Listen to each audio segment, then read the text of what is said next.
তোমরা দুনিয়ার রঙিন নেশায় ভাবছো খুব ভালোভাবে কাটছি না যুবক।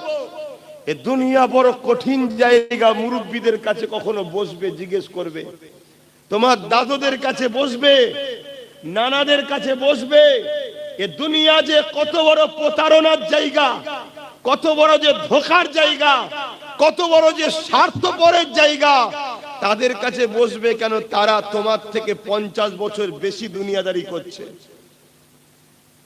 শুনছো আমার ভাইরা, একদম ধ্বংসের মুখে আমরা চলে এসেছি, একেবারে শেষ দিকে আমরা চলে এসেছি। যাদের জন্য আমরা উলঙ্গ হলাম, যাদের জন্য আমরা নবী হারালাম, যাদের জন্য আল্লাহ হারালাম, যাদের জন্য আমাদের বোনেরা পর্দা শেষ করে দিল, যাদের জন্য আমাদের সংসারে অভাব তৈরি হলো, যাদের জন্য আমরা বিমারিত হয়ে বসে আছি, যাদের জন্য আমাদের মেন্টালিটি আজ চঞ্চল হয়েছে, তারা সবাই কিন্তু আজ আমাদের কিন্তু এই দুর্দশাতে দায়ী। এবং তারা এই বিপদের সময় আমাদের কিন্তু কেউ পাশে নাই। খেয়াল করে দেখো, আজ আমার মসজিদ ধ্বংস হচ্ছে, যাদের জন্য চিল্লেছিলাম এতদিন তারা কেউ আজ আমাদের পাশে নাই। আজ আমার মাদ্রাসা চলে যাচ্ছে, যাদের জন্য ভাই ভাইকে খুন করলাম, তারা কিন্তু আজকে আমাদের পাশে কেউ নাই। আজ আমরা দুনিয়াতেও একটু যদি রাজকীয় ভাবে ভালো মন্দ দেখা পয়সা গাড়ি বাড়ি যদি থাকতো, তাও না হতো, সব হারিয়ে ফেললাম। এবারে আমাদের আখিরাতটাও ধ্বংস হতে চলেছে, কবরটাও আযাবে জাহান্নামের গর্ত হতে চলেছে। এই জায়গা থেকে যুবক, আজ যখন জলসায় এসেছো, অঙ্গীকার করো, তওবা করো। নয় হাজারো জলসা দিয়ে হাজারো জলসা শুনে কোনো লাভ নাই, যদি নিজে থেকে তুমি পরিবর্তন হতে যদি না চাও। আজকে এখানে যতগুলো যুবক বসে আছো, পর্দার আড়ালে যতগুলো বোন শুনছো, যদি একটুখানি আব্বাস সিদ্দিকীর প্রেম তোমার দিলে থাকে, ওই ভালোবাসার দাবি করছি, আজকের এই মজলিসে বসে তওবা করো যে আল্লাহ ভুল অনেক করেছি, মুখ দেখাবার মতো উপায় নেই, তবে আজকে ওয়াদা করছি বাকি যতদিন বাঁচবো, 1 ঘন্টা, 1 দিন, 1 বছর, কিছু জানো নাকি কতদিন বাঁচবে? বাকি যতদিন বাঁচবো ওয়াদা করছি আমিনার লালের দিনের পাহারাদার, আমিনার লালের গোলাম হয়ে বাঁচবো। জোরে বলুন সুবহানাল্লাহ, বলুন ইনশাআল্লাহ।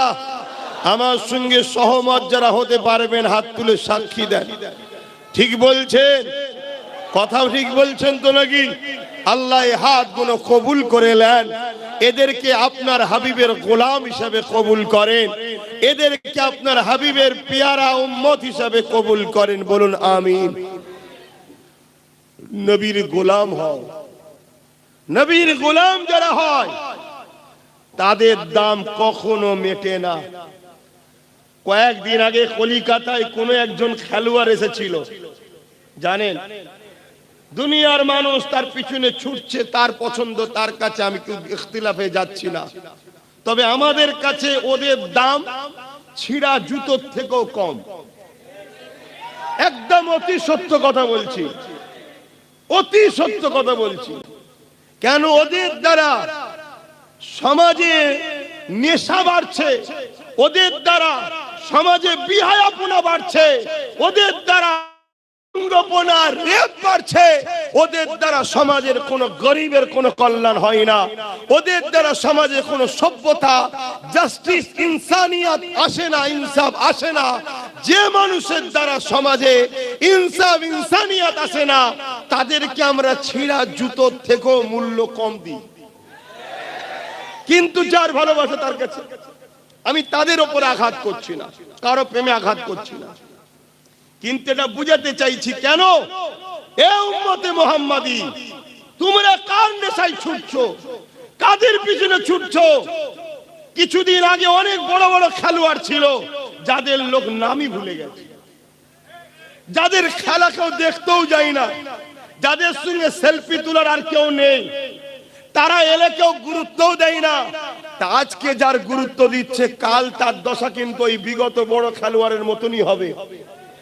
কিন্তু খেয়াল করে দেখো 100 বছর কম বেশি হয়ে গেল, মুজাদ্দিদুল জামান আমিরুশ শরিয়াত শেখুল বাঙ্গাল পীর আবু বকর সিদ্দিক দুনিয়া থেকে চলে গেছে। বেঁচে থাকা অবস্থায় তার পিছনে তো জনসমুদ্র ঘুরেছে।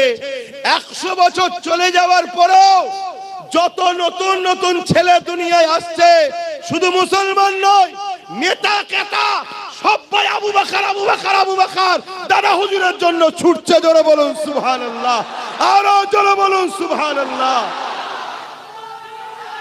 আল্লাহু আকবার, আল্লাহু আকবার। হে যুবক, বোঝো বোঝো দাদা হুজুর কেন, তার জন্য মানুষ আজও পাগল। ব্রিটিশরা পর্যন্ত তাকে সম্মান করতে বাধ্য হয়েছিল। কেন? তিনি মোহাম্মদ রসুলের গোলাম ছিল। জোরে বলুন সুবহানাল্লাহ, আরো জোরে বলুন। তাই আব্বাস সিদ্দিকী তোমাকে একটাই রাস্তা দেখাচ্ছে, দাম যদি বাড়াতে চাও আমিনার লালের কাছে বিক্রি হও। এ দুনিয়া কি জিনিস, লৌহ কলম সব কিছু, ফারিস্তা জিবরাইল মিকাইল ইসরাফিল সব তোমার খাদেম হয়ে যাবে। জোরে বলুন সুবহানাল্লাহ। হ্যাঁ, এত বড় কথা বলে যাচ্ছি, তোমার বিপদে সবাই তারা আসবে, তোমার সাথ দেবে। কেন? তুমি তাদেরও নেতা, মুহাম্মদ সাল্লাল্লাহু আলাইহি ওয়াসাল্লামের গোলাম। তাই আমার রসুলের হও যুবক। এ দুনিয়া তোমাকে রসুল থেকে সরাতে চাইছে, আমি আব্বাস সিদ্দিকী তোমাকে রসুলের সাথে জুড়তে চাইছি। বোঝো আমার ভাইয়েরা, চলে আসো আর একটুখানি পিছিয়ে যাই। 800 বছর আগে এই দুনিয়া থেকে চলে গেছে। 800 বছর আগে যখন হিন্দুস্তানে আসছিল, হিন্দুস্তানের বিভিন্ন রাজারা তাকে রুকার চেষ্টা করেছিল যে হিন্দুস্তানে ওই যুবককে আসতে দেওয়া যাবে না। এমনকি দিল্লিতে যখন চলে এসেছে, খবর পেয়ে গেছে যে দিল্লিতে উনি তাশরিফ নিয়ে চলে এসেছে, হাজারো গার্ড দিয়ে, হাজারো ব্যারিকেড দিয়ে, হাজারো ফোর্স দিয়ে, হাজারো মিলিটারি দিয়ে সেই যুবককে রুখতে পারেনি। একাই আসছে, আর রাস্তায় একটা একটা একটা করে যুবককে তার কাছে টেনে তাকেও নবীর গোলাম বানাতে বানাতে বানাতে 39 জনকে নিয়ে আজমিরে ঢুকছে। যে আমার তোমার সবার সুলতান, সবার বাদশাহ, গরিবে নওয়াজ মঈনুদ্দিন আজমিরি, যাকে রুখার জন্য পৃথ্বীরাজ হাজারো সৈন্য লেগিয়েছিল, যা আজমিরে কমসে কম ঢুকতে দেব না, কিন্তু তাকে রুখতে পারেনি। শুধু ঢুকেছে তা নয়, আজ থেকে 800 বছর আগে চলে গেছে।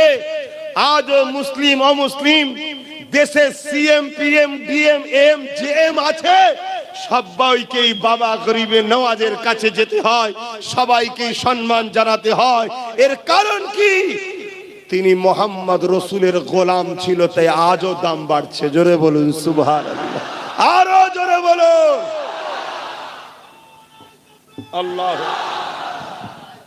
আল্লাহ। কোনদিন শুনেছেন গরিবে নওয়াজের দরবারে প্রচুর ভিড় হওয়ার জন্য লোক এত টাকা খরচ করে গিয়েছে, ঢুকতে পারেনি বলে বোতল ফতল ছুঁড়েছে? কোনদিন শুনেছেন জলসা মাহফিলে ভিড় হওয়ার দরুন আব্বাস সিদ্দিকী তো জলসা বন্ধ করে দিতে বাধ্য হয়েছে, মানুষ মরে যাবে, তার জন্য কেউ ঢিল পাটকেল বোতল ছুঁড়েছে? না। কারণ এখানে যারা আসে তারা ডিসিপ্লিন ওয়ালা আসে। এখানে যারা আসে আমিনার লালের জন্য আসে, আব্বাসের জন্য আসে না। এখানে যারা আসে আল্লাহ রসুলের জন্য আসে। যে আল্লাহ রসুলের পক্ষে যে উলামা কথা বলে, এরা জানে তার সাথে যাররা পরিমাণ বিয়াদবি করলে ঈমান চলে যাবে। কেন? গোলামের দামের অনেক বেশি। জোরে বলুন সুবহানাল্লাহ। তাই তোমাদেরকেও বলছি, গোলাম হও আমার নবী। হবে না? গোলাম হও, বাকি যতদিন বাঁচবে নবীর দিনের পাহারাদার হও। আমার নবী পাকের গোলামি যারা করেছে, যুগে যুগে তাদের দাম আল্লাহ এত বাড়িয়েছে। আজও তাদের মর্যাদা পৃথিবীর জমিনে সোনালী অক্ষরে লেখা আছে। হাবশি দেশের একটা কালো যুবক, কি নাম? ভাই দেখুন, আপনারা সবাই জানেন। দেখুন, শুধু বলেছি হাবশি দেশের কালো যুবক, সবাই বলছে বেলাল। কে কে বলছেন যে জানি একটু হাত তুলে দেখান। দেখুন সবাই। কবেকার ঘটনা এটা? প্রায় 1450 বছর। সে কোন দেশের প্রেসিডেন্ট ছিল নাকি? সিএম ডিএম কিছু ছিল নাকি? বিরাট বড় ইন্টারন্যাশনাল খেলোয়াড় ছিল নাকি? কিচ্ছু ছিল না, শুধু মোহাম্মদ রসুলের গোলাম ছিল, ব্যাস। 1450 বছর আগে সৌদির বুকে যাও, আজও সৌদি হুকুমতকে আফ্রিকান মানুষদের ঘরে আলাদা মর্যাদা দিতে হয়। কেন? এরা বেলালের উত্তরসূরি, বেলালের বংশের লোক, তাই তাদেরকে আলাদা সম্মান দিতে হয়। জোরে বলুন সুবহানাল্লাহ। ভাবতে পারছেন? শুনছো তো আমার কথা, বুঝছো তো ভাই? তুমি যদি নিজের সম্মান বাড়াতে চাও, মূল্য বাড়াতে চাও, দাম যদি বাড়াতে চাও, একটাই জায়গা, রসুলের গোলাম হও। নাই আমার দেশে কত প্রধানমন্ত্রী ছিল, তাদের কোনো দাম, নাম, গন্ধ, চর্চা কিছু আছে? জোরে বলো। অথচ হাবশি দেশের বেলালের চর্চা কোটি কোটি জায়গায় হচ্ছে ডেলি, ঠিক না বেটি? অথচ তিনি কোনো প্রেসিডেন্টও ছিল না, তিনি কোনো বড় খেলোয়াড়ও ছিল না, তিনি কোনো বড় গায়কও ছিল না, তিনি ছিলেন একটাই পরিচয়, গোলাম হয়ে মক্কার বাজারে বিক্রি হয়েছে। আর তার উপরে অনেক জুলুম হচ্ছিল। একদিন সিদ্দিক আকবর খরিদ করে নিয়ে রসুলের দরবারে নিয়ে এলেন, আজাদ করে দিলেন। সে রসুলের কদমে নিজের জীবন কাটালো হুজুরের গোলামিতে। আল্লাহ তার সম্মান এত দিয়েছে, আল্লাহ নবী বলছেন, আমি যখন মেরাজে গিয়েছিলাম বেলালের পায়ের আওয়াজ জান্নাতে শুনেছিলাম। জোরে বলুন সুবহানাল্লাহ। এ বেলাল, আল্লাহু আকবার, এ বেলাল কি করেছো?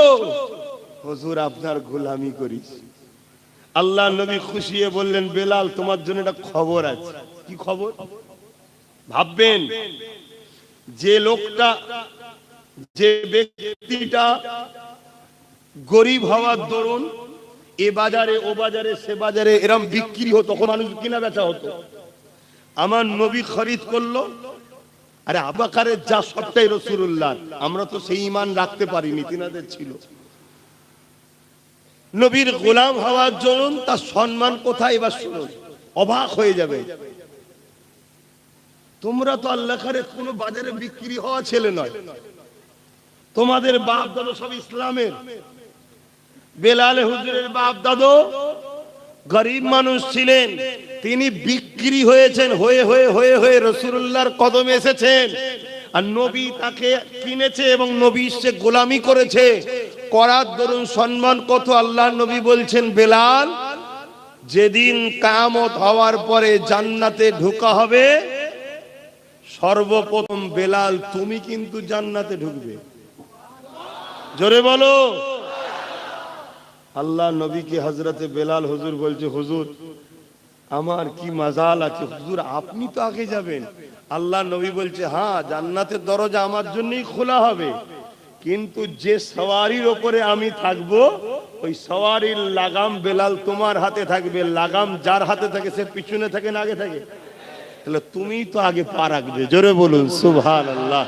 ভাবো আমার নবীর গোলামিতে মানুষকে কোথা থেকে কোথা নিয়ে যায়। তোমরা কি হবে না আমার নবীর গোলাম? আহারে আল্লাহ নবী যেদিন কাবাকে ফতেহ করলেন, আল্লাহর কাবা যেদিন বিজয় হয়ে গেল, ওই সময় আমার রাসূলুল্লাহ সাহাবা হুজুরদেরকে নিয়ে আল্লাহ পাকের কাবার ওখানে হাজির হয়ে রয়েছে। মক্কা জালিম অত্যাচারীরা সবাই ঘিরে দাঁড়িয়ে রয়েছে। আল্লাহ নবী বলেছেন, বেলাল আযানটা দাও। ওই সময় কয়েকজন আগে এসে বললেন, ইয়া রাসূলুল্লাহ হাবিবাল্লাহ, আজ মক্কার মুশরিক জালিম অত্যাচারী সম্ভ্রান্তরা রয়েছে, এখানে বেলালকে না দিয়ে অন্য কাউকে দেয়া যাক। আল্লাহ নবী বললেন, সাহাবারে খবরদারে কথা দ্বিতীয়বার বলবে না। আমার দুঃখের দিনের সাথী হলো বেলাল, আজকে সুখের দিনে বেলালকে আমি ভুলে যেতে পারি না। একটা গোলামকে আল্লাহ রসুল কোথায় মর্যাদা দিচ্ছে দেখে, এ বেলাল তুমি আজান দাও, তুমি আজান দাও, তুমি আজান দাও। আরে আমরা অনেক সময় করে ফেলি, কোন বড় অনুষ্ঠানে দেখবেন সারা জীবন যে আমার ছোটখাটো মজলিসে কেরাত দিয়ে শুরু করলো, কি আজান দিত, একটা বড় প্রোগ্রাম হলে তখন স্পেশাল কারিকে দিয়ে উদ্বোধন করায়। এটা আমরাও করে ফেলি, কিন্তু আল্লাহ রসুলের ইনসাফ দেখো, আল্লাহ নবী বলছে না বেলাল দেবে, সব সময় বেলাল আজান দিয়েছে। আজকে সুখের দিনে কেন আমি রসুল বেলালকে ভুলে যাব? কি ভালোবাসা দেখো। এ যুবকেরা, হযরতে বেলাল আগে আসলো, আল্লাহ নবী বলতে লাগলেন, বেলাল আযান দাও। ইয়া রাসূলুল্লাহ, হাবিবাল্লাহ, মদিনা জমিনে কখন বাইতুল মুকাদ্দাসের দিকে ফিরে আযান দিয়েছে, আবার কখনো কাবার দিকে ফিরে আযান দিয়েছে। ইয়া রাসূলুল্লাহ, হাবিবাল্লাহ, এই কাবার সামনে দাঁড়িয়ে এবারে কোন জায়গায় ফিরে আযান দেব? আল্লাহ নবী বেলালকে কাবার সাথে তুলে দিলে, দিওয়ার পরে বলতে লাগলেন, আযান দাও। ইয়া রাসূলুল্লাহ, হাবিবাল্লাহ, আমি কাবার সাথে দাঁড়িয়ে আছি, কোন দিকে ফিরে আযান দেব? আল্লাহ নবী বলেছিলেন, বেলাল রে, কাবার কাবা তোমার রাসূলের দিকে মুখ করে আযান দাও। আরো জোরে বলুন সুবহান।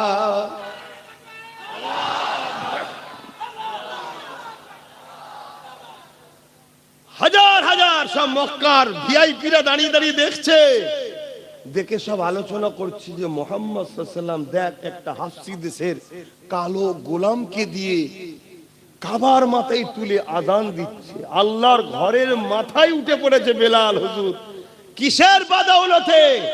মুহাম্মদ সাল্লাল্লাহু আলাইহি ওয়াসাল্লামের গোলামির পাওয়ারে। জোরে বলুন সুবহানাল্লাহ। এ যুবক, তোমরা আমার নবীর গোলাম হয়ে যাও, আল্লাহ তোমাকে কোথা থেকে কোথা নিয়ে যাবে তুমি ভাবতে পারবে না। এমন কোন রাত যেন তোমার না যায় নবীর উপরে দরুদ পড়ে তুমি ঘুমাচ্ছ না, মনে থাকবে তো? যখনই একা হবে তুমি মিস করো, স্মরণ করো তোমার নবীর কথা। যাহারে সারা জীবন নবী আমার আমাদের জন্য কেঁদেছে, আজও নবী আমার রওজা মোবারকে আমার আপনার জন্য কাঁদতেছে। এইভাবে তুমি স্মরণ করো, আল্লাহ নবী আমাদেরকে কত পিয়ার করেছে, আল্লাহ নবী আমাদেরকে কত ভালোবেসেছে, সারা জীবন নবী আমাদের জন্য কেঁদেছে। হে যুবকেরা, তরুণেরা, বাপেরা, আজও নবী আমাদের জন্য কাঁদতেছে। আল্লাহ নবী ইনসাফের জন্য কত কষ্ট করেছে, আল্লাহ নবী ইনসানিয়াতের জন্য কত কষ্ট করেছে, আল্লাহ নবী নাইকে প্রতিষ্ঠিত করার জন্য কতটা কষ্ট করেছে। এইগুলোকে তুমি স্মরণ করো।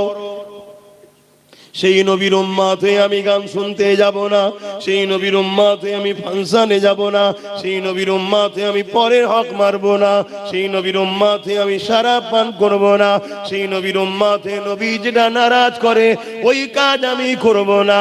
আমার নবীর দুশমন যারা তাদের সঙ্গে আমরা দলও করব না।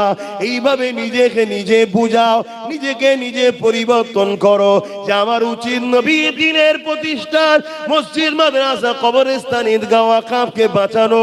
তা না করে যে মিটাতে চাইছে তাদের সঙ্গে সাথ দিতে পারবো না। এইভাবে নিজেকে নিজে বোঝাও, শুধু পরিবর্তন হবে তা নয়। এই যুবকেরা, তরুণেরা, আল্লাহ পাক তোমাকে একটা রুহানি ক্ষমতা দেবে, ইমানি ক্ষমতা দেবে। আজকে যে তোমার উপরে জুলুম করছে, মনে রেখে দিও কাল তোমাকে সে দেখে ভয় খেয়ে অন্য দিক দিয়ে ঘুরে ঘুরে যেতে থাকবে। কত সমালোচনা হয় না আমাকে নিয়ে, কি হয় না? হয় না? অনেক জায়গায় বললে গ্রামে ঢুকতে দেবো না, অনেক জায়গায় বলে পাল্লা কেটে নেবো, অনেক জায়গায় বলে হাত কেটে দেবো। কোনোদিন শুনেছেন আমি আসার পরে কোনো মায়ের বেটা সামনে এসে আমার সঙ্গে ঝগড়া করবে? এটা আমার কোনো কৃতিত্ব নয়, এসব ওইখান থেকে চলছে, মদিনা থেকে। শুনছেন কি বলছি? এটা তোমাকে বোঝাবার জন্য বললাম, আল্লাহ মাফ করুন, যাতে তোমরা দেখে বোঝো। জাগো যুবকরা, নবীর হও, নবীর হও। আল্লাহ তোমাদেরকে শ্রেষ্ঠ উম্মত করলো, শ্রেষ্ঠ জাতি করে পাঠালো, উম্মতে মুহাম্মাদির ঘরে পাঠালো। কত নিয়ামত আল্লাহ ঘরে পাঠিয়েছে, মদ খাবার জন্য, হারাম খাবার জন্য, সুদ খাবার জন্য, এতিম গরিবের মাল ছেড়ে খাবার জন্য পাঠিয়েছে আল্লাহ। তোমাকে আমাকে আল্লাহ শ্রেষ্ঠ উম্মত করলো দুনিয়ার বেঈমান, চোর, ডাকাত, খুনি নেতাদের ঝান্ডা ধরে ঘোরার জন্য। এগুলো বোঝো যুবক, ওজন উড়াতে এসে তোমার জুতো ঘোরাবার উপযুক্ত নয়। তোমাকে আল্লাহ যে নিয়ামত করেছে, যে ঘরে পাঠিয়েছে, ওই চোর, জালিম, বদমাই নেতাগুলো তোমার জুতোটাকে পরিয়ে দিবার উপযুক্ত তারা নয়। আজকে তুমি তাদের কাছে হাতের পুতুল হয়ে গোলাম হয়ে গেলে একটাই কারণে, তুমি রসুল ছেড়ে দিয়েছো। তোমার নবী কি চায় আর তুমি করছো কি? বোঝো, ভাবো। অথচ আজও তোমার নবী রওজা মুবারকে তোমার আমার জন্য কাঁদছে। তোমার কি আর বড় মনে পড়ে না সেই নবীর কথা, যে আমি ভালো কাজ দিয়েছি, হয়তো হালকা বসে করে উঠতে পারিনি, কমসে কম আমার নবীর দিনের ক্ষতি করব না। কিন্তু আজ আমরা ক্ষতিকারক হয়ে গেলাম। তো আমাদের জন্যই তো জালিমরা ক্ষমতায় আসে, আর আমাদের জন্যই তো জালিমরা আজকে ইসলামকে ক্ষমতার জোরে মিটাবার চেষ্টা করছে। কথা কি ভুল বলছি? অথচ সারা জীবন নবী আমার তোমার আমার জন্য কেঁদেছে। আজ রওজা মুবারকে রাসূলুল্লাহ কাঁদতেছে। এ যুবক শুনে রেখে দাও, যেদিন আল্লাহ পাক কিয়ামত ঘোষণা করে দেবে, হযরত জিবরাইল আলাইহিস সালামকে আল্লাহ পাঠাবে। এ জিবরাইল, দুনিয়া জমিনে গিয়ে আমার হাবিবকে যে উঠিয়ে নিয়ে আসো। হযরত জিবরাইল আলাইহিস সালাম দুনিয়া জমিনে চলে আসবে, তাম পৃথিবী থেকে তন্ন তন্ন করে খুঁজবে, কারণ এই জমিনের উপরে গাছপালা থাকবে না, এই জমিনের উপরে ঘরবাড়ি থাকবে না, কেননা কুল্লু মান আলাইহা ফান, আল্লাহ পাক সব ফানা করে দেবে। এই আমার রাসূলুল্লাহ কোন জায়গায় রয়েছে? হযরত জিবরাইল আলাইহিস সালাম খুঁজে পাবে না, আল্লাহ পাককে জমিন থেকে আওয়াজ দিতে লাগবে, ও রব্বি, আল্লাহ পাক আপনার হাবিব কোথায় রয়েছে? আমি জিবরাইল খুঁজে পাচ্ছি না। আল্লাহ পাক বলতে লাগবে, জিবরাইল রে, দুনিয়া জমিনে কান লাগিয়ে লাগিয়ে শোনো, যে জায়গা থেকে দেখবে কান্নার আওয়াজ আসছে, ওই জায়গাতে আমার হাবিব তিনার গুনাহগার উম্মত উম্মতিদের নাজাতের জন্য কাঁদতেছে। আরো জোরে বলুন সুবহান। একবারও কি তোমার চোখ দিয়ে সেই নবীর জন্য পানি পড়েছে? একবারও কি তোমার দিল বলেছে যুবক, যে আমার নবী এই ইসলামের জন্য মার খেয়েছে, আমার নবী এই মসজিদ মাদ্রাসার জন্য মার খেয়েছে, আজকে সেই মসজিদ মাদ্রাসা মিটাবার আসামি আমরা? আমরা এই যে সরকারকে জিতালাম, সে সরকার আজকে মসজিদ মাদ্রাসার সঙ্গে গাদ্দারি করলো না? করলো না? একবারও কি তোমার কথা মনে পড়েছে যে আমার রাসূল পাহাড়ে গিয়ে গাছের পাতা ফলমূল খেয়ে জীবন ধারণ করেছে? তোমার দিলে যদি নবীর প্রেম না থাকে, ইশক না থাকে, কিসের তুমি ঈমানদার, কিসের তুমি মুসলমান? ঈমান কাকে বলে? ঈমান হলো নবীর প্রেম ও মোহাব্বত, আদবের নাম। জোরে বলুন সুবহানাল্লাহ। এই যে গাছ দেখছো, এই গাছের ডাল, পাতা, ফল, মূল, এগুলো হলো আমল নামা, রোজা, দাড়ি, টুপি, হজ, যাকাত। আর এই গাছের মাটির তলায় যেটা আছে মূল, ওটা হলো ঈমান। বুঝাবার জন্য বলছি, যেমন মাটির তলায় আছে, আমাদেরও ভেতরে গোপনে থাকে। আর নামাজ, রোজা, দাড়ি, টুপিটা হলো এই ডালপালা গুলো। ডালপালা একেবারে শেষ হয়ে যাবে যদি মূলটা শেষ হয়ে যায়। আর এখন ডালপালা কম, যদি মূল ঠিক থাকে, কালকে আবার নামাজি, হাজি, রোজা সব হয়ে আল্লাহ কারে জান্নাতে যাবে। কিন্তু আমরা মূলটাকেই তো মেরে ফেলছি। নবীর প্রেম কই? হ্যাঁ, অথচ আল্লাহ নবীর এমন দিন গেছে, নবী আমার পেটে পাথর পর্যন্ত বেঁধে নিয়েছে। একদিন নয়, দুদিন নয়, তিনটে পাথর বেঁধেছে। অথচ যিনাকে আল্লাহ পাক কুল কায়নাতের মালিক করেছে, দুনিয়া আজ তুমি আমি যা খাই, এ যুবকেরা মন দিয়ে শোনো গো, দুনিয়ার কাছে আমি চ্যালেঞ্জ দিচ্ছি, চ্যালেঞ্জে আসো। দুনিয়াকে আমি চ্যালেঞ্জ দিচ্ছি, চ্যালেঞ্জে আসো। তাম পৃথিবীতে যে যা রেজেক পায়, এই রেজেকের বন্টন মদিনাওয়ালা মদিনা থেকে হয়। অবশ্যই রিজেকের মালিক হলেন আল্লাহ, কিন্তু আল্লাহ পাক আমার রাসূলকে বন্টনকারী করেছে। আল্লাহ পাক সেখানে পাঠায়, সেখান থেকে কায়নাতে বন্টন হয়। তাহলে বলো তো দেখি, সেই নবী পাক 3 দিন পেটে পাথর বেঁধে কাটিয়েছে। নবী পাকের দরবারে একজন গরীব এসেছে, ইয়া রাসূলুল্লাহ হাবিবাল্লাহ, আমার 2 দিন খাওয়া হয়নি। আল্লাহ নবী 3 দিন খাওয়া হয়নি, সে বলছে 2 দিন খাওয়া হয়নি। আল্লাহ নবী তাকে বলেন আমার 3 দিন খাওয়া হয়নি। নবী তাকে সাথে করে নিয়ে নিজের কলিজার টুকরি বেটি ফাতেমার ঘরে গেছে। ফাতেমাকে গিয়ে সালাম দিয়ে বলতে লেগেছে, এ ফাতেমা রে, তোমার ঘরে কি কিছু খাবার আছে? একজন গরিব এসেছে, যা 2 দিন খাওয়া হয়নি, তোমার কি ঘরে কিছু রয়েছে? হযরতে ফাতেমা বলতে লাগলে, ইয়া রাসূলুল্লাহ হাবিবাল্লাহ, আব্বা জান আপনি বসেন, আমি খাবারের ব্যবস্থা করে দিচ্ছি। আল্লাহ নবী বসলেন। ওই গরিব মানুষটা যে 2 দিন খায়নি, সে বসে রইল। হযরতে ফাতেমা ঘরের ভেতরে গেলেন, নামাজের মুসাল্লা নিলেন, উযু করলেন, নামাজের মুসাল্লা নিলেন, ওই নামাজ পড়তে শুরু করলে। আরে নবী পাক খাবারের কথা বলেছে, ফাতেমা নামাজ পড়তে লেগেছে। ওই নামাজেতে খাতুনে জান্নাত হাত তুলে বলতে লেগেছে, ও রব্বি আল্লাহ পাক, আমি ফাতেমাকে 3 দিন আপনি খাওয়াননি, আমি ফাতেমাও খুশি নয়, আপনার উপরে রাজি রয়েছি। আমি ফাতেমার স্বামী আলী 3 দিন খাইনি, আমার আলী আপনার রাজি আপনার উপরে।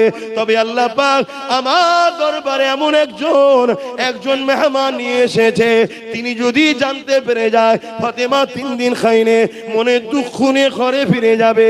আমি আমার আব্বাকে দুঃখ দিতে চাই না। আমার আল্লাহ হাবিবুল্লাহ জন্য কিছু খাবার আপনি ব্যবস্থা করে। আমার আল্লাহ আওয়াজ দিয়ে দিলে, হে জিবরাইল, জমিনে চলে যা, জমিনে চলে যা, জান্নাত থেকে খাবার ভর্তি খাঞ্চা নিয়ে চলে যা। আমার ফাতেমা দরবারে গিয়ে ওই জান্নাতি খানা খেয়ে পৌঁছে দে। আরো জোরে বলুন সুবহান।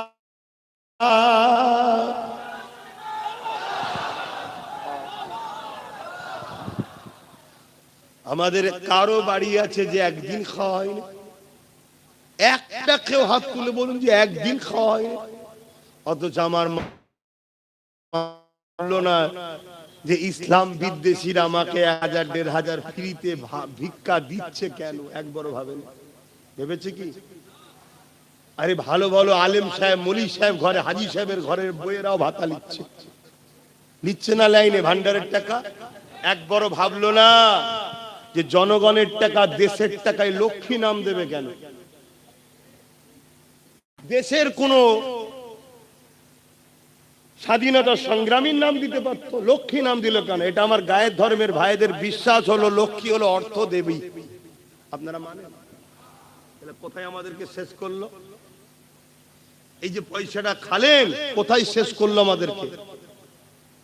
এবারে বলুন, ওই মায়ের পেটে আল্লাহর ওলি সন্তান হবে? ওই মায়ের পেটে এমন সন্তান হবে যে ইসলামের জন্য লড়াই করবে? ওই মায়ের পেটে তো ওই সন্তানই হবে যে বড় হয়ে ইসলামের দুশমনদেরকে মিটাবার জন্য মুসলমানদের নামে কেস করবে, মুসলমানদের ঘর ভাঙবে, মুসলমানদের উপরে জুলুম করবে। এমন নেতা তৈরি হবে না? হবে না? এই কথা কোনো বলছি, কষ্ট নিচ্ছেন? এটা যদি শুনে আমার 10টা মা পরিবর্তন হয়, ওই 10টা মায়ের ঘরে আল্লাহ এমন সন্তান দেবে যে সন্তান তার মায়ের পায়ের তলাতে জান্নাত জেনে তার পায়ে কদমমুচি করবে, তার উপরে ঝগড়া জুলুম করবে না। কথা কিছু বুঝতে পারছেন? আজান হচ্ছে আপনাদের মহল্লায়? আপনাদের মহল্লায় হলে বলবে শুরু হয়েছে, আর আজানটা হয়ে যায়। আপনাদের যদি ধৈর্য থাকে বসুন, আর না এই সুযোগে চলে যান, কারণ অনেকে দেখি আজান দিলেই পালায়।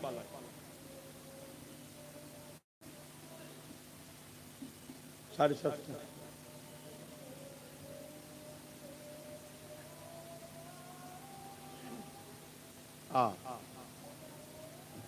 এই আজান আগামী দিন আর শুনতে পাওয়া যাবে কি সন্দেহ আছে? সেই দিন এসে গেছে। কি করলাম আমরা, কি ভুল করলাম?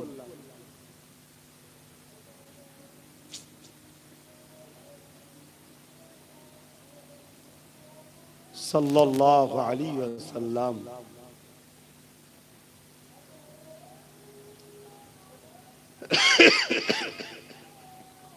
সাল্লাল্লাহু আলাইহি ওয়াসাল্লাম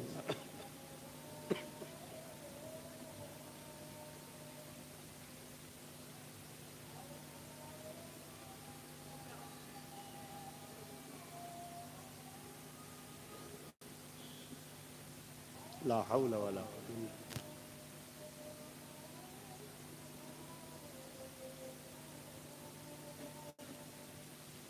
لا حول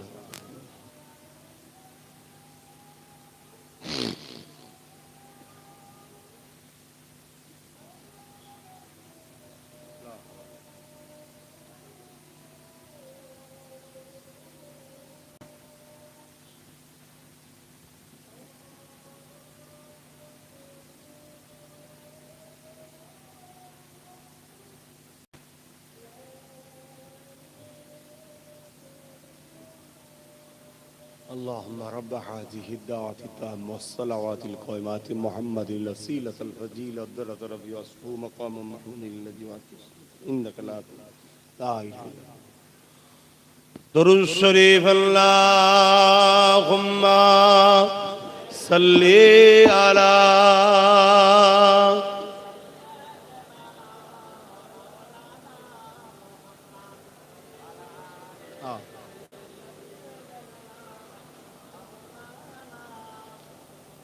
যাদের হৃদয়ে আছে আল্লাহর ভয়, তারা কখনো নবী ভুলে যায় না। আল্লাহর প্রেম ছাড়া এই দুনিয়ায় কারো কাছে কোনো কিছু চাই না। প্রকৃত সাকসেসফুল তো এইটাই, যেন আমার আল্লাহ ও রসুলকে আমরা রাজি করতে পারি। যাদের হৃদয়ে আছে আল্লাহর ভয়, তারা কখনো নবী ভুলে যায় না। আল্লাহর প্রেম ছাড়া এই দুনিয়ায় কারো কাছে কোনো কিছু চাই না। রাতের আধারে যারা সিজদাতে রয়, দু চোখের স্রোতে নদী যেন বয়। কখনো উঠেছো যুবক? রাত্রিরে ঘুম ভাঙে? রাত্রিরে ঘুম ভেঙে যায় না? ফাঁকে যেতে হয়, ঘুম ভেঙে যায় তো। কখনো রাত্রিরে ঘুম ভাঙলে একদিন ট্রাই করে দেখবে, উজু করে আর একা একা আল্লাহকে সেজদায় পড়ে থাকবে, কিছুক্ষণ পড়ে থাকবে, একটা আলাদা মজা পাবে। চোখ দিয়ে অঝরে পানি বেরিয়ে যাবে, তুমি রুখতেই পারবে না, তুমি বুঝতেই পারবে না তোমার হাজারো ব্যথা কোথায় গেল। তোমার রবের সেজদায় চোখের পানি ফেলা, কিয়ামতের দিন জাহান্নামের আযাব থেকে বাঁচার ওই যে জাহান্নাম তেড়ে তেড়ে যে আসবে। গতকাল কি তো ওয়াজ করেছিলাম, শুনেছেন তো? অনেকে লাইভও শুনেছে। ওই জাহান্নামকে সরাবার একটাই উপায়, আমাদের চোখের পানি আল্লাহ নবীকে দেবে, নবীটা নিক্ষেপ করবে, জাহান্নাম হাজার হাজার মাইল দূরে সরে যাবে। জোরে বলুন সুবহানাল্লাহ। আসো আমার ভাইরা, ফিরে আসো, এখনো সময় আছে, এখনো সময় আছে, কিন্তু তোমাকে পরিবর্তন হতে হবে। রাতের আধারে যারা সিজদাতে রয়, দু চোখের স্রোতে নদী যেন বয়। রাতের মাদারি যার সিজদাতে রয়, দু চোখের অশ্রুতে নদী যেন বয়। ছলনার ঘাচানি যত আসো, ছলনার ঘাচানি যত আসো, পিছনে ফিরো তাকায় না। যাদের হৃদয়ে আছে আল্লাহর ভয়, তারা কভু নবী ভুলে যায় না। আল্লাহ প্রেম ছাড়া এই দুনিয়া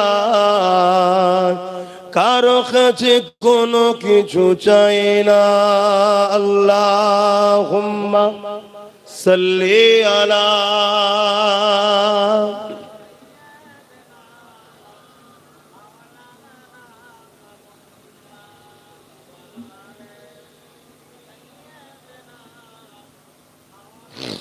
এই ভাই, তুমি ওখানে কি করছো? কিছুদিন আগে দেখলে তো এক প্যাটিসালাকে মেরেছে। আমরা মারার ধর্মের লোক নয়, মারতে বলবো না। জানি তুমি গরিব মানুষ, কাজ নিয়ে খেটে খাচ্ছ, কিন্তু আমার মাইন্ডটা তোমার দিকে চলে যাচ্ছে। তুমি পিছন দিকে যাও ভাই, পেটের জ্বালায় এসেছো জানি, কিন্তু পিছনে কারবার করো। শুনছেন তো? হ্যাঁ, কেন আমার মাইন্ডটা ওই দিকে চলে যাচ্ছে। আর এটাও একটা আদবের খেলাফ হবে। আমি কিছু কথা বলবো, কেউ ওর দিকে ব্যস্ত থাকবে, কথাটা না শুনে ইসলামের গুনাহগার হবে। কিন্তু গরিব মানুষ আমার, ওর পেটের তো লাথি মারলে হবে না, কোথা পাবে? তবুও তো চুরি না করে, নেতাদের মতো চোর না হয়ে ও কমসে কম বাদাম বিক্রি করে খাচ্ছে। এই জায়গায় যাক ভালো, সে যেই হোক, যে ধর্মেরই হোক, আমার দেখার দরকার নেই।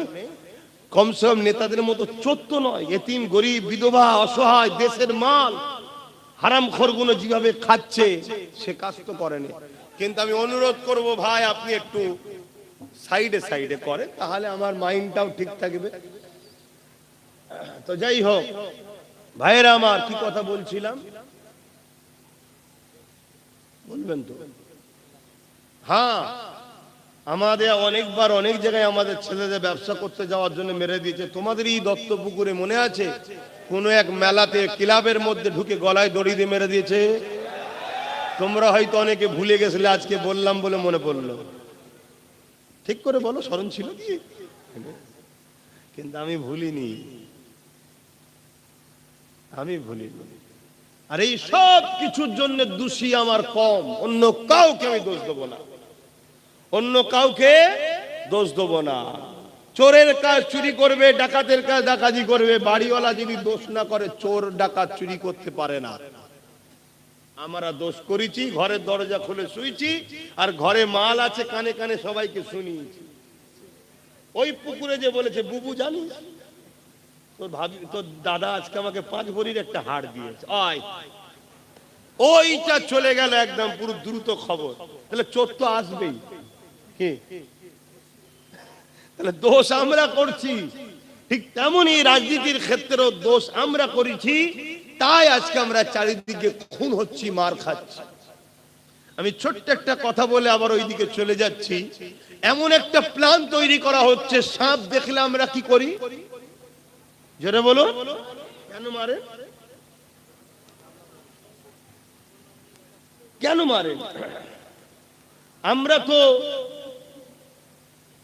হাঁস মুরগি দেখলে তো মারি না, সাপ দেখলেই মারি কেন? তাহলে ছোটবেলা থেকে আমাদের মেন্টালিটিতে ছোটবেলা থেকে ট্রেনিং দেওয়া হচ্ছে, বাপ মা প্রতিবেশী সবাই, কি সাপ বিষাক্ত জিনিস, ক্ষতিকারক জিনিস, মেরে ফেলতে হয়। আর মুরগি হাঁস মারার জিনিস নয়, ছোটবেলাতে ট্রেনিং। তোমরা জানো কি জানো না, তোমাদের পিছনে হাজারো স্কুলে, হাজারো জায়গায় একটা সমাজ ট্রেনিং দিচ্ছে, মুসলমান হলো সাপের থেকেও বিষাক্ত। যেমন সাপ দেখলে মেরে ফেলতে হয়, ছোট্ট ছোট্ট বাচ্চাদেরকে এখন থেকে ট্রেনিং দেওয়া হয়েছে। তারা আজকে অনেক বড় হয়ে গেছে, এখনো ট্রেনিং চলছে, মুসলমান দেখলে মেরে দাও। তোমাদের তো হুঁশ নাই ভাই, তোমাদের তো খেয়ালই নাই।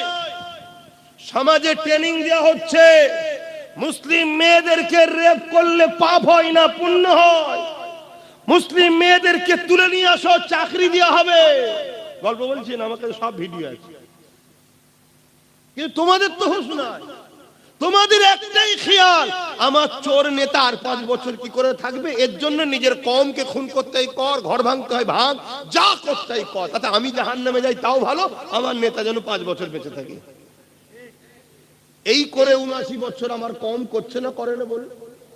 79 বছর ধরে এই কাজেই লেগে আছে আমার কওম, কখনো একে কখনো ওকে কখনো একে, এই করে বেড়াচ্ছে।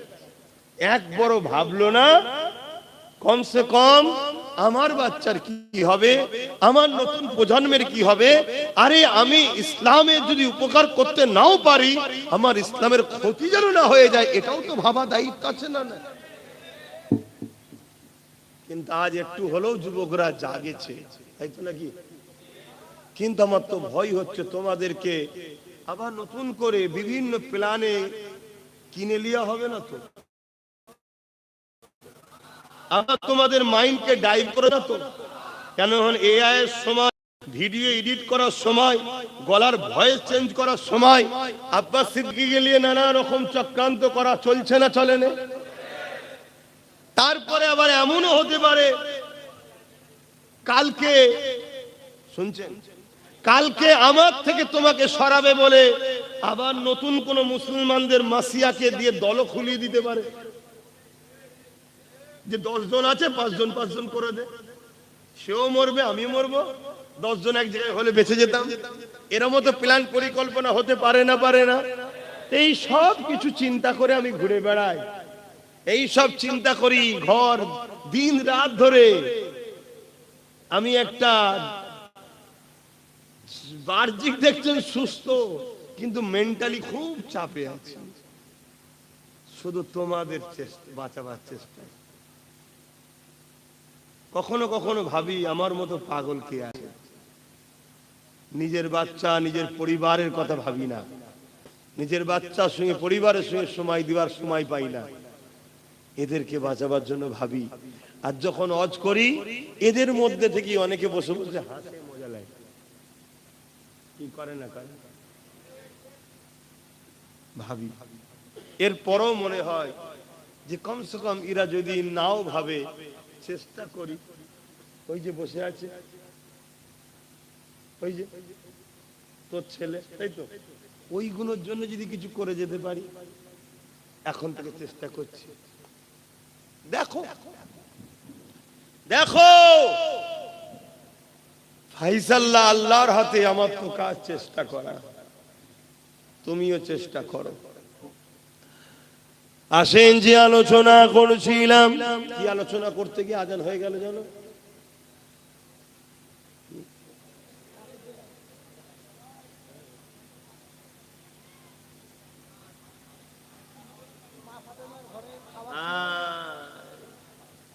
তাহলে বলো কতজন কত দিকে চলে গেলে। হযরত আম্মা জান খাতুনে জান্নাত ফাতেমা আয-জাহরা রাদিয়াল্লাহু তাআলা আনহা, তিনি সিজদায় পড়ে যে খাবার চাইলেন আল্লাহর কাছে, আল্লাহ বা জিবরাইলকে দিয়ে খান যাবত দিয়ে দিল। এখানে প্রশ্ন হলো এই জায়গায়, আরে দোনোজানে সুলতান নবী মুহাম্মদ রাসূলুল্লাহ, তিনিও 3 দিন খাননে পেটে 3টে পাথর বেঁধে রেখেছে, উম্মাত উম্মাত উম্মাত উম্মাত করে কেঁদে কাটাচ্ছে, উম্মাতের নাজাতের জন্য কাঁদতেছে। এ যুবকেরা, রাসূলুল্লাহ কলিজা টুকরি খাতুনে জান্নাত ফাতেমা আয-জাহরা রাদিয়াল্লাহু তাআলা আনহা, তিনিও 3 দিন খায়নি। মাওলা আলী শেরে খোদা 3 দিন খায়নি। ইমামে হাসান হোসেন তিনারা তখন ছোট ছোট ছিলেন, তিনারাও 3 দিন খায়নি। একবার ভাবো, আল্লাহ তোমার আমার কারো অভাব দেয়নি, কিন্তু এরপরও সামান্য ভিক্ষা পেলে আমার বাপ ভাই মা বোনেরা একবারও ভাবার সময় নেই এই টাকাটা ভিক্ষা আসছে কোথা থেকে। মদের টাকা নয় তো, একবারও ভাবি। এই তো বললো, যেটা বললো কোনটা মহল্লা রাজেন কোন হচ্ছে এখন তাহলে মহল্লার হক আদায় করো। মাইকটা বন্ধ করো, বন্ধ করতেছো। হ্যাঁ, মহল্লার হক আদায় করতে হবে। কেন? আগেকার সময় মুখে আজান হতো, এখন লাউড স্পিকার হচ্ছে অনেক দূরে। ইফতারির সময় নিজের মহল্লাটাকেই খেয়াল করা হয়, সেহরির সময় নিজের মহল্লাটা খেয়াল করা হয়, খাবার সময় নিজের মহল্লাটা লোভ, আর সেহরির সময় ওইখানটা দেরি করে দেয়, ওটা লোভ হবে নাকি? এরকমও চালাক লোক আছে। হ্যাঁ, যে বন্ধ করে দিন, হ্যাঁ বন্ধ করে দিন। ভুল বুঝছেন না তো? কেন এখন সব বড় বড় মুফতি সাহেব আপনারা, কেন এক হুজুরের খুশি আপনারা নয়, এক মৌলী সাহেবের খুশি নয়। শোনো, আমাদের ইমাম কটা? ভুল বুঝবেন আমাকে, আমাদের ইমাম কটা? চারটে। কটা ইমাম? হানাফি, সাফি, মালিকি, হাম্বলি, চারটে ইমাম আমাদের। ভালোবাসেন কটাকে? জোরে বলুন। সম্মান করেন কজনকে? হক কটা? বলতে পারছেন না? হকও চারটে। জান্নাত যাবে কজন? চারজনই।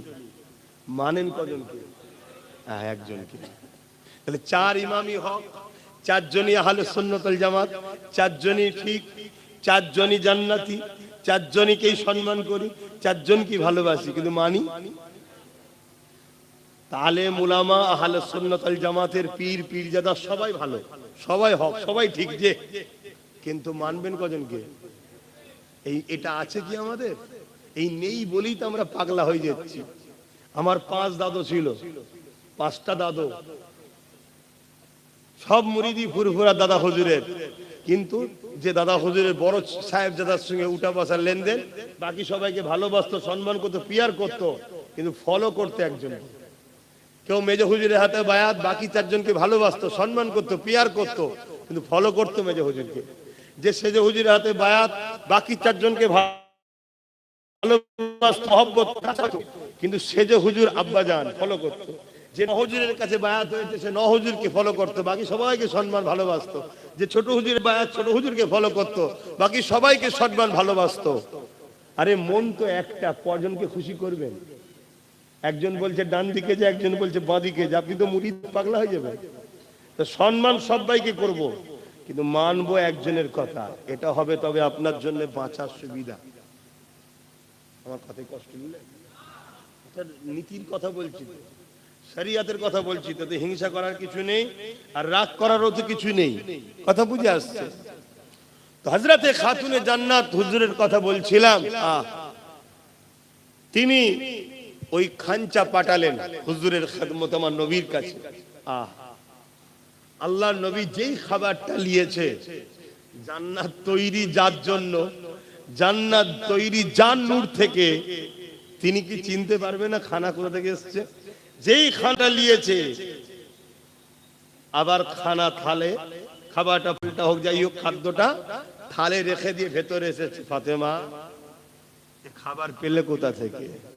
চোখ ভরা পানি, আব্বা আমার ঘরে কিছু নাই, আল্লাহর কাছে হাত তুলেছি, আল্লাহ পাঠিয়েছে। জোরে বলুন সুবহানাল্লাহ।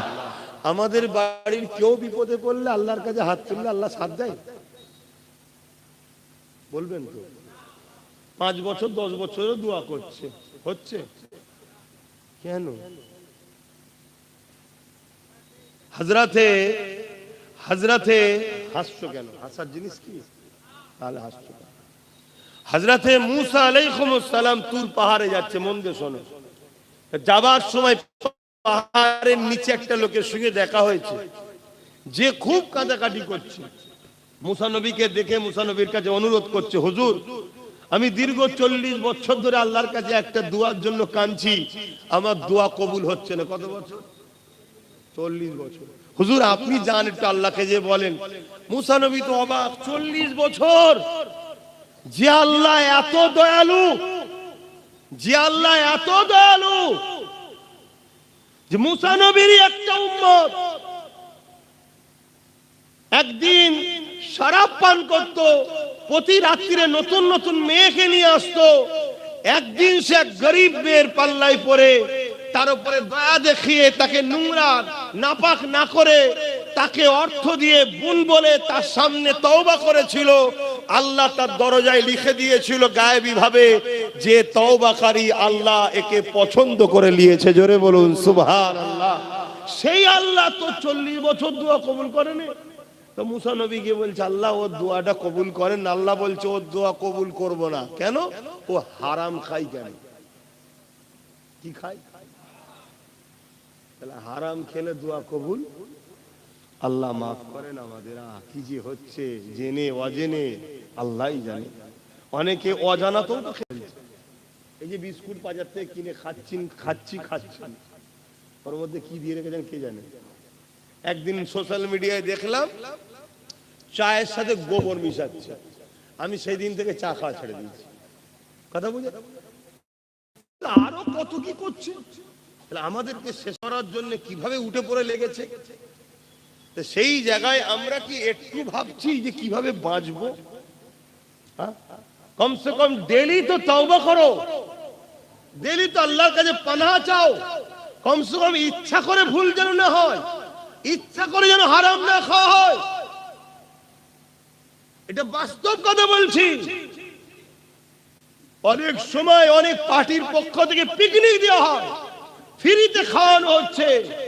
খোঁজ নিয়ে দেখেছো কিসের পয়সা? জবাই করে না, ঝটকা দিয়া না, কাটা খোঁজ রেখেছো? তুমি আমি তো গিয়ে বসে গেলাম। ভাবো আমার সোনার ভাইয়েরা, কি ক্ষতি করছি তো নাকি? যে এই হুজুরের পাল্লায় পড়লে শুকিয়ে মরতে হবে, খাওয়াই হবে না। আমি ওটা বলছি, শখ যাচ্ছে 5টা বন্ধু মিলে 200 করে টাকা এক জায়গায় দিয়ে 1000 টাকা দিয়ে মুরগি কিনে নিয়ে এসে ভালো তারা নিজেরা জবাই করে একসাথে ফিস্টি করে পিকনিক করে খেলো না, কে মানা করেছে? কিন্তু ওই জায়গায় গান বাজালে হবে না, গান বাজালেই হারাম হয়ে যাবে।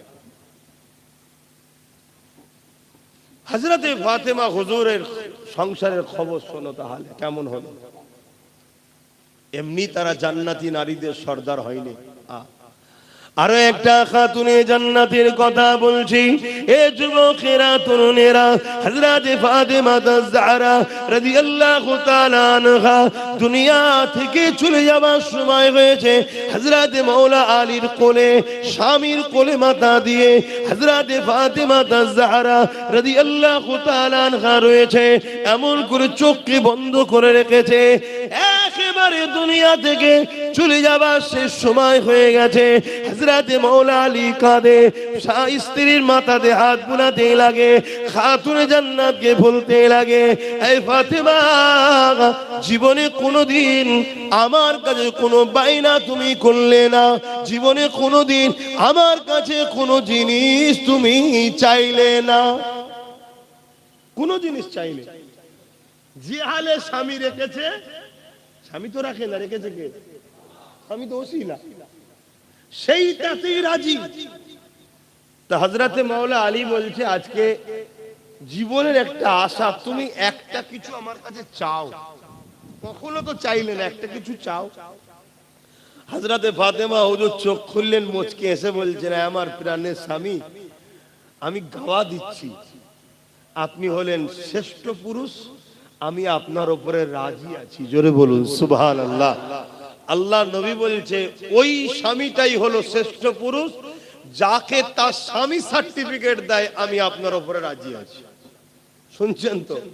খাতুনে জান্নাত বলছে এই অবস্থা, আমি আপনার উপরে রাজি আছি, আপনি কেন তো মন খারাপ করছেন?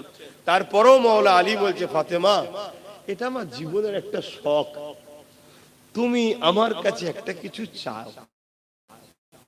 কোন দিন কোন বাইনা করেন স্বামীর কাছে, যখন যেটা এনে দিয়েছে আলহামদুলিল্লাহ। শুনছেন কি শিক্ষা দিয়েছে রাসূল তিনার কন্যাকে? আর আমার বাপ গুনা, আপনারা আপনার কন্যাকে কি শিক্ষা দিয়ে জামাই বাড়ি পাঠান? জামাই বইয়ের টেনশনে রাস্তায় অ্যাক্সিডেন্ট করে মারা যাচ্ছে, হাজার হাজার যুবক মরে যাচ্ছে পরিবারের টেনশনে, পুরুষদের হায়াত কমে যাচ্ছে, স্বামীর হায়াত কমে যাচ্ছে নারীদের অত্যাচারে। মানসিক টেনশন হলো সবথেকে বড় টেনশন। এই টেনশনের কারণে স্বামীর পুরুষরা আগে মারা যাচ্ছে, হায়াত কমে যাচ্ছে। এর জন্য কিয়ামতের দিনে বাপেদের ঘরে আল্লাহ ধরবে। কিয়ামতের দিন কি ট্রেনিং দিয়েছে মেয়েকে? আমার কথা খারাপ লিখছেন না তো বাপ জানেরা? আমাদের প্রবাদ বাক্য একটা সমাজে আছে কি, পুরুষরা এই নারী কন্যা সন্তান পুত্র সন্তানের থেকে বাপকে বেশি ভালোবাসে। কি আছে না নাই? আর সত্য কথা, পুত্র থেকে বাপকে মেয়ে সন্তান বেশি ভালোবাসে। সত্য কথা, মিথ্যা বলছি না। কিন্তু অপরদিকে এটা খেয়াল করে দেখেছেন, 100-র মধ্যে 95টা বাপ যদি জাহান্নামে যায় কন্যার জন্য যাবে। এটা খেয়াল করে দেখেছেন? কারণ আজকালকার কন্যাগুলো যেভাবে পার্কে ঘুরছে, যেভাবে সেলফি তুলছে, যেভাবে ফেসবুকে ছবি ছাড়ছে, যেভাবে ড্রেস করছে, এই সব জবাব বাপকে দিতে হবে। শুনছেন তো? তাহলে যেমন কন্যা বাপকে বেশি ভালোবাসে, আর বাপ যদি 100-র মধ্যে 95টা বাপ জাহান্নামে যায়, তার জন্য দোষী কে? কন্যা। কন্যা যদি সত্যিই বাপকে ভালোবাসে, তাহলে কন্যা বাপের ইজ্জত কেলে কখনো খেলা করতে পারে না। আজকে আমার বোনেরা অন্য নারীদের সঙ্গে পাল্লা দিতে শুরু করেছে, আমার বোনেরা অন্যদের সঙ্গে তাল মিলাচ্ছে। কিন্তু আমার বোনেরা জানে না, অন্য ঘরের সন্তানেরা তার মাকে বৃদ্ধাশ্রমে রাখে। এ বোন, তাদের সঙ্গে যদি পাল্লা দাও, তোমার বেটাও তোমাকে বৃদ্ধাশ্রমে রাখবে। ভালো লাগবে তো? তাহলে তুমি খাতুনে জান্নাতকে ফলো করো, তোমার বাচ্চাকে হাসান হোসাইনকে চিনাও, তাহলে তোমার বাচ্চা তোমার পা ধরে সারা জীবন পড়ে থাকবে, বৃদ্ধাশ্রমে রাখবে না।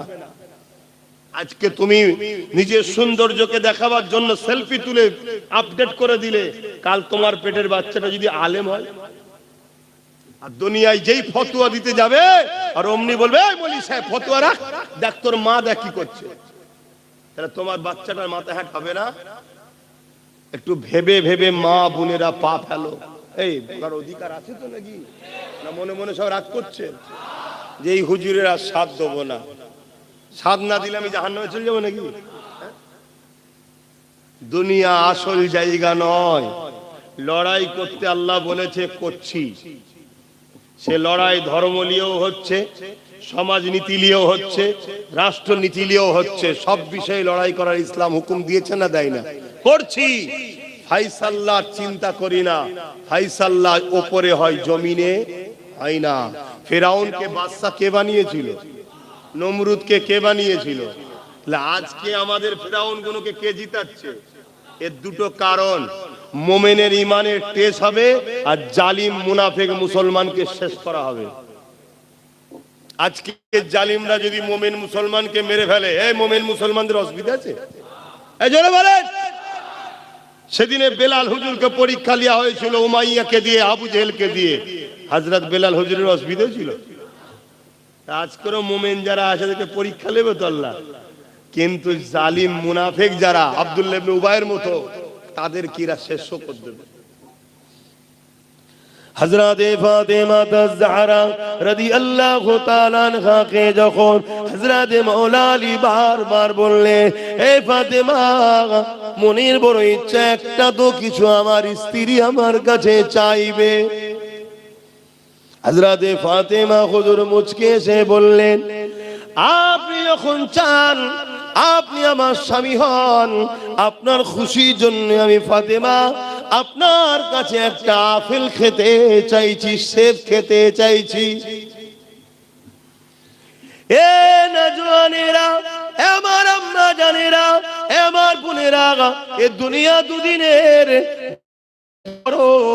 কিন্তু আখিরাতকে হারিয়ে সংসার করো, আখিরাতকে হারিয়ে নয়, কারবার করো, আখিরাতকে হারিয়ে নয়, রাজনীতি করো, আখিরাতকে হারিয়ে নয়, রাষ্ট্রনীতি করো, আখিরাতকে হারিয়ে নয়, মানব বন্ধন করো, আখিরাতকে হারিয়ে নয়, সম্প্রীতি করো, আখিরাতকে হারিয়ে নয়।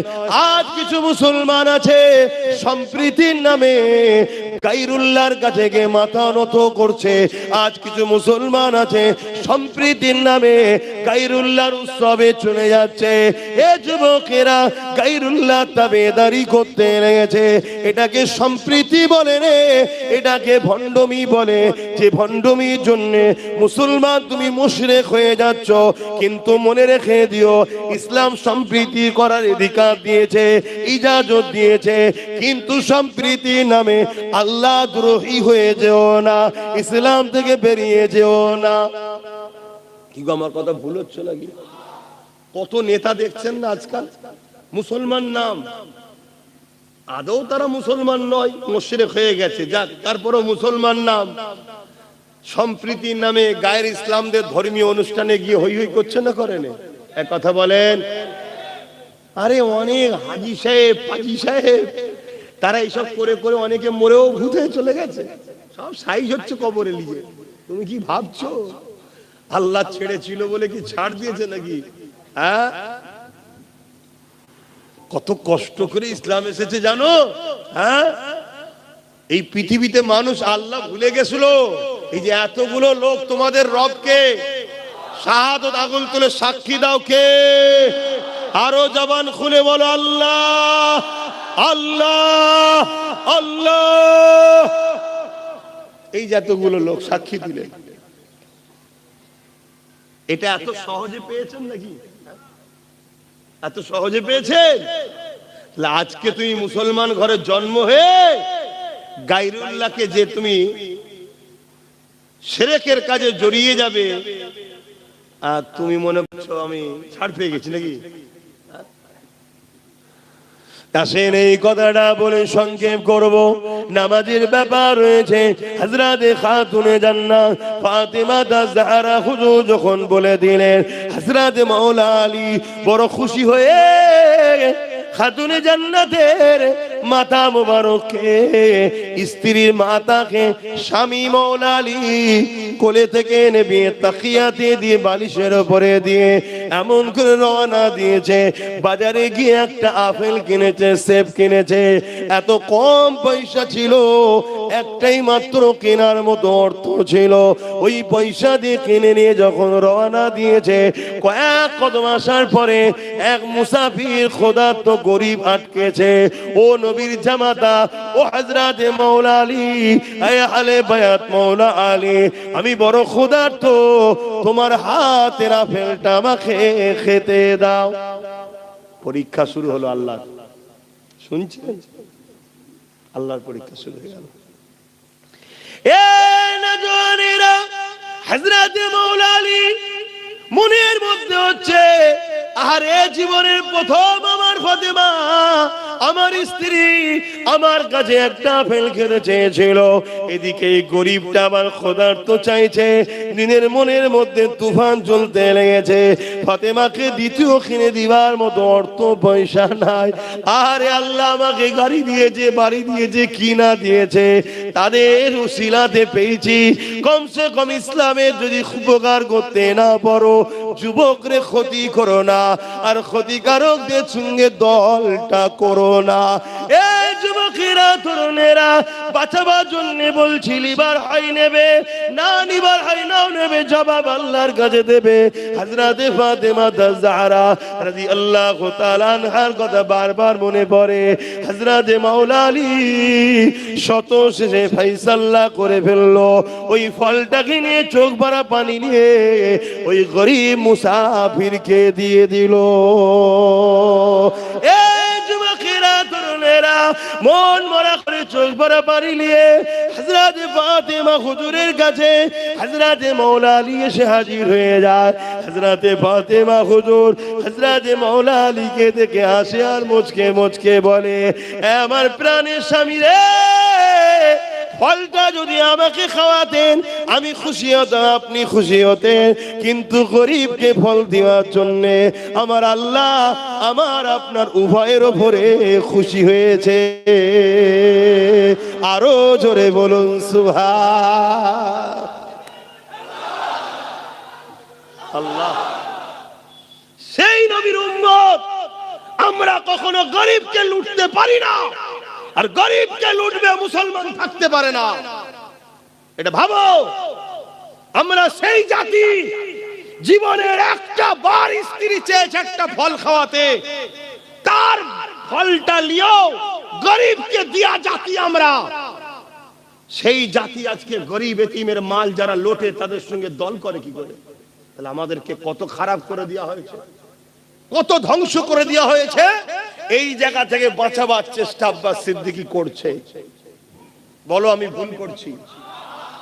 আজ আমি যে স্বপ্নটা দেখেছি, এই স্বপ্ন যদি 20 বছর আগে কেউ দেখতো, একদিন হয়তো আমরা গরিবদের সেবা করার জন্য ক্ষমতার জায়গাতে পৌঁছে যেতাম। কিন্তু যাই হোক, দেরি হলো। 5টা বছর কেটেছে, আরো 15টা বছর লাগবে। আমরা গরিব, দুঃখী, অসহায়, বিধবা, দেশ ও দেশবাসী, মুসলিম হিন্দু সবার জন্য আল্লাহর সৃষ্টির মুখে হাসি ফুটাবার জন্য মুহাম্মদ রাসূলের গোলাম হিসাবে একদিকে যেমন দ্বীনের হেফাজত করব, অপর দিকে আল্লাহর সৃষ্টিকে হেফাজত করার জন্য আমরা এই সংগ্রাম, এই লড়াই আমরা চালিয়ে যাব। কোনোভাবে পিছপা হব না। তাতে যদি জীবন লাগে জীবন দেব, মাল লাগে মাল দেব। এই লড়াইয়ে কারা রাজি আছেন আগিয়ে যেতে? হাত তুলে দেখান। নারে তাকবীর, নারে তাকবীর, লব্বাইক ইয়া রাসূলুল্লাহ, লব্বাইক ইয়া হাবিবাল্লাহ, নারে তাকবীর।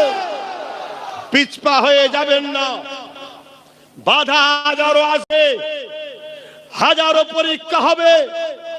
আমার ইমাম হোসেন পাক, আমাদের ইমাম তো নয়, আমার হোসেন পাক অনেক অফার পেয়েছিল, অনেক লোভ লালসার দিক দিয়ে তাকে দেখা হয়েছিল, অনেক অফার দেওয়া হয়েছিল, অনেক কিছু বলা হয়েছিল। তিনি জান দিয়াকে পছন্দ করেছে, জালিমের সঙ্গে হাত মিলানোকে পছন্দ করেনি। এই গতকালকেও বলেছি, আজও বলছি, অন্যায় দেখলে হাত দিয়ে রুখার নাম ইসলাম। হাত যদি রুখতে না পারো, মুখ দিয়ে প্রতিবাদ করো অন্যায়ের বিরুদ্ধে, এর নাম ঈমান। আর যদি প্রতিবাদ করতে না পারো, অন্তর থেকে ঘৃণা করে দূরে সরে যাও।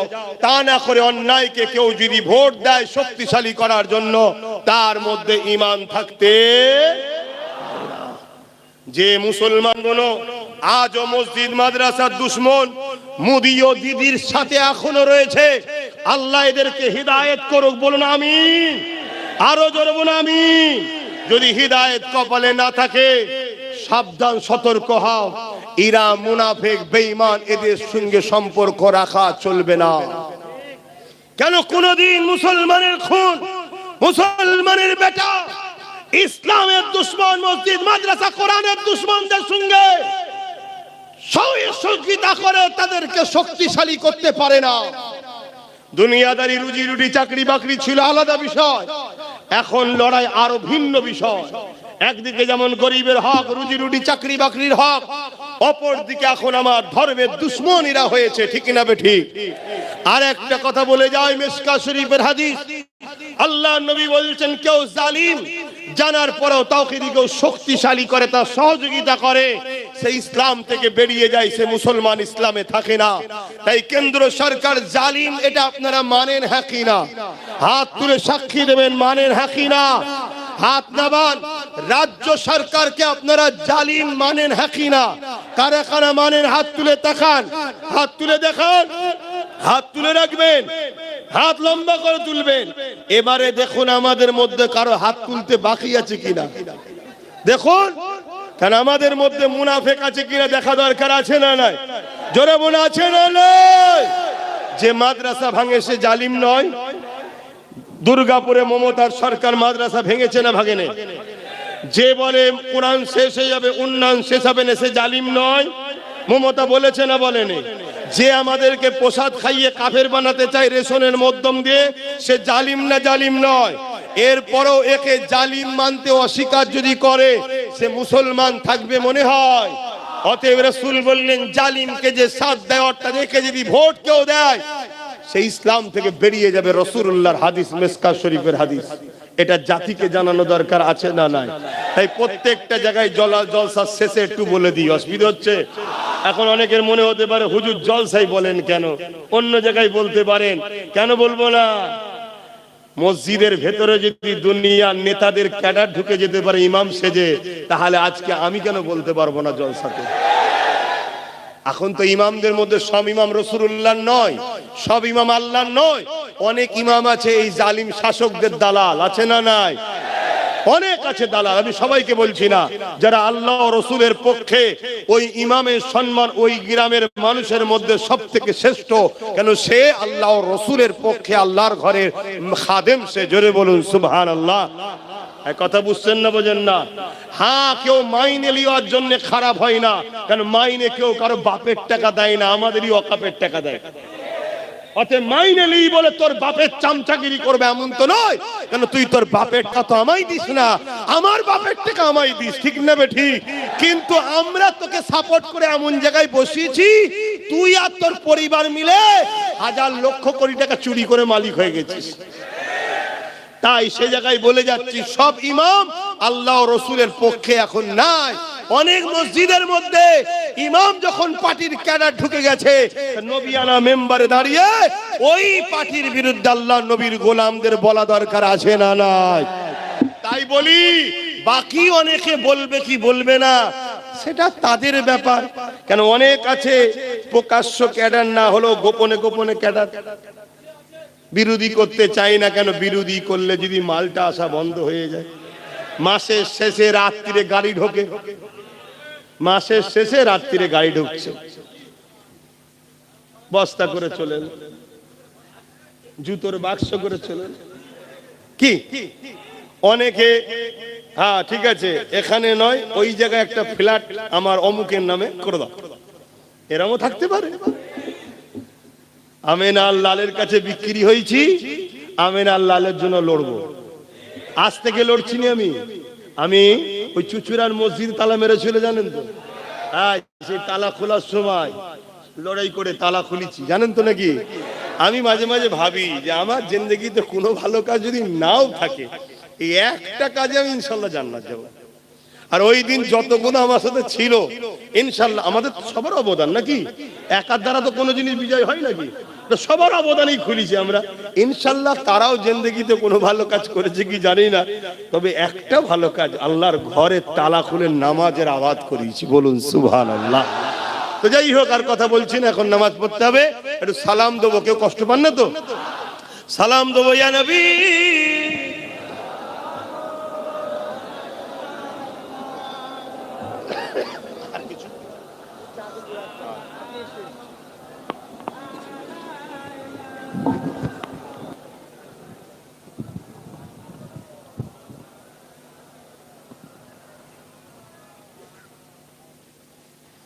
আমি প্রত্যেকটা জায়গায় গেলেই একটু ওয়াকাব নিয়ে বা এই ওয়াকাবের দুশ্মনদের নিয়ে একটু হলেও বলি, এটা কি অপরাধ করছি নাকি?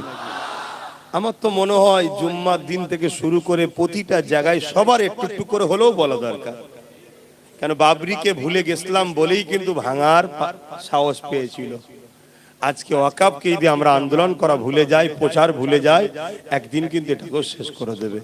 যতদিন আমাদের মধ্যে চর্চা থাকবে, আইন হয়ে গেলেও তাদের কিন্তু মিটাবার সাহস, আর যেদিন চর্চা বন্ধ হয়ে যাবে, ভুলে যাবে, সেদিনই কিন্তু সাহসটা নেবে। কথা বুঝে আসছে? তাই আমি চেষ্টা করি, শুধু আমি নয় আরো অনেকেই দেখেছি করে, তবে সবাই করা দরকার। তবেই তো বুঝে যাবে কে ওয়াকাফের পক্ষে, কে আল্লাহ রসুলের পক্ষে, আর কে জালিম ইসলাম বিদ্বেষীদের পক্ষে, এটা বুঝে যাবে, ঠিক তো নাকি? অনেক মোল্লা মৌলী সাহেব বেরিয়েছিল, বাপ রে বাপ, সব বড় বড় সংগঠন, এখন সব কোথায়? তারা উমরাই গেছে, হ্যাঁ কোথায়? মুনাফিক চেনো, যদি না চেনো আগামী দিন এদেরকেই বাজারে নামানো হবে, এরাই তোমাদের কাছে আসবে, ইস্যুটা নেবে কিন্তু ধর্মেরই, নিয়ে এমন ভাবে তোমাকে ঘোরাবে, ঘুরিয়ে নিয়ে গিয়ে সেই বাঘের কোলে নিয়ে ফেলবে। সেটা কথা বলেছি, শুনেছ হয়তো অনেকে। সিংহ বনের পশু, রাজা বুড়ো হয়ে গেছে, বনের পশু রাজা বুড়ো হয়ে গেছে, এখানে বুড়ো বুড়ি দুজনই হয়ে গেছে। কথা বুঝছেন তো নাকি? তাই ও তো স্বীকার করতে পারছে না। তা কি করবে?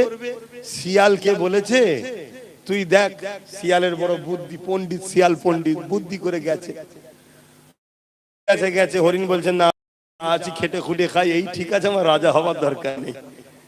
ময়ূর কাছে গেছে, ময়ূরও বলছে ভাই আমি জিয়ালে আছি, খুব ভালো আছি। ঘোড়ার কাছে গেছে, ঘোড়াও বলছে ভাই আমি খুব ভালো আছি, আমার রাজা হবার দরকার নেই। শত শেষে গাধাকে দেখতে পেয়েছে। গাধাকে বলছে আরে গাধা, তোমাকে তো খুব হ্যান্ডসাম লাগছে দেখতে। ও পাম খেয়ে গেছে। কথা বুঝে আসছে? পাম খেয়ে যাওয়ার পরেই বলছে তোমার জন্য একটা খুশির খবর আছে। কি খবর? রাজা মশাইয়ের তো বয়স হয়ে গেছে, সিংহর, তা উনি তো রিটায়ারমেন্ট হবে, আপনাকে রাজা করা হবে জঙ্গলের। বলছে তাই? বলছে হ্যাঁ, গাধা তো গাধাই হয়, চলো। তা বেচারি গেছে, আর অনেকদিন খেতে পাইনি, তো বুড়ো সিংহ হয়ে গেলে যা হয়, খেতে পাইনি। তাড়াতাড়ি করে ঝাঁপ মেরেছে, ঠিকভাবে ধরতে পারেনি, দুটো কান খুলে গেছে। গাধা ছুট। শিয়াল বলছে রাজা মশাই একটু তো দেরি করতে হয়। যাই হোক, আবার এসে শিয়াল বুঝাচ্ছে সত্যি তুমি গাধা, তোমার দ্বারাই হবে না। আরে কান থাকলে মুকুট পড়াবে কি করে? ওই জন্য কান দুটো রাজা খুলে দিল। বলছো ও তাই নাকি, চলো তাহলে আবার যাই। তা আবার গেছে, আবার সিংহ ঠিকভাবে ধরতে পারেন, ধরেছে লেজটা, টান মেরে ছিঁড়ে চলে গেছে। গাধা আবার ছুট, আবার সিংহ এসে বুঝাচ্ছে সত্যি তোমাকে আর পারবো না, লেজ থাকলে সিংহাসনে বসবে কি করে? এজন্য রাজা লেজটাকেও খুলে দিয়েছে। বলছে ও, বলছে দেরি করুনি, অন্য কেউ বসে পড়বে। গাধা আবার যে হাজির হয়েছে। এবারে কি আর সিংহ ছাড়ে? একেবারে ভালো করে পাকড়াও করে তাকে একদম পুরো খেয়ে শেষ করেছে। খেতে খেতে বলছে হারা, শিয়ালের কলিজাটা কই? তখন শিয়াল বলছে স্যার, যদি কলিজা থাকতো তাহলে এর নাম কি আর গাধা হতো, আর না বারবার আসতো? কথা শুনছেন? এখানে কলিজা বলতে ঈমান, আর এখানে গাধা বলতে ওই সকল মুসলমান যাদের কলিজা নেই, অর্থাৎ ঈমান নেই। ওই মুসলমান বারবার ঠকলো, ঈমানদার মুসলমান কিন্তু আগামী দিন আর ঠকবে না। ঠিক তো নাকি? হ্যাঁ।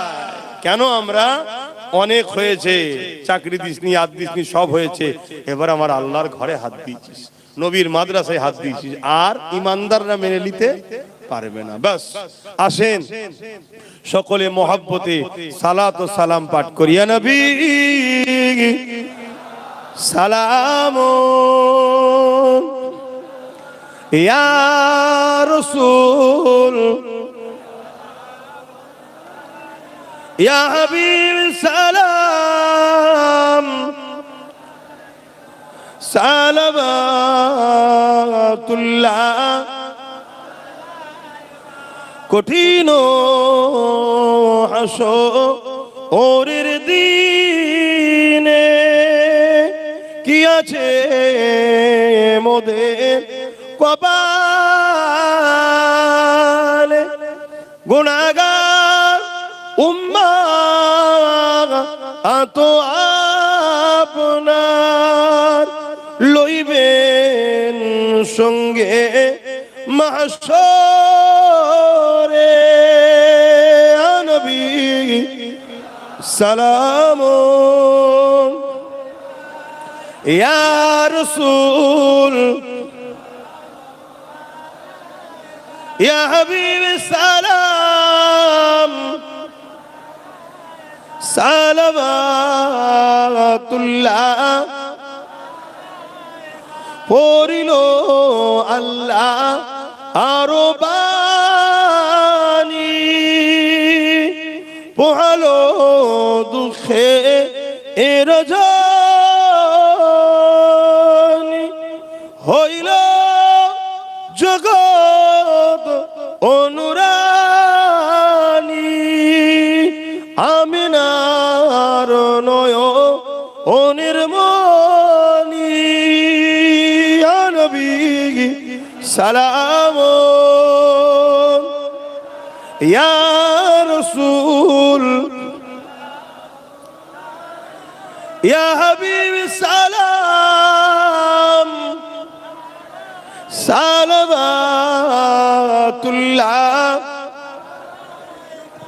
সকলে বসেন। বালাগাল উলা বিকামালিহি কাসাবাত দুজা বিজামালিহি।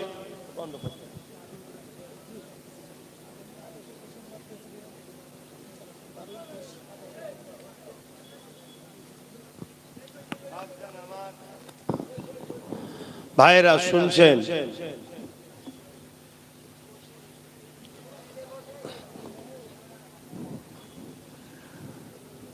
দোয়া হবে, তার আগে একটা ছোট্ট কাজ।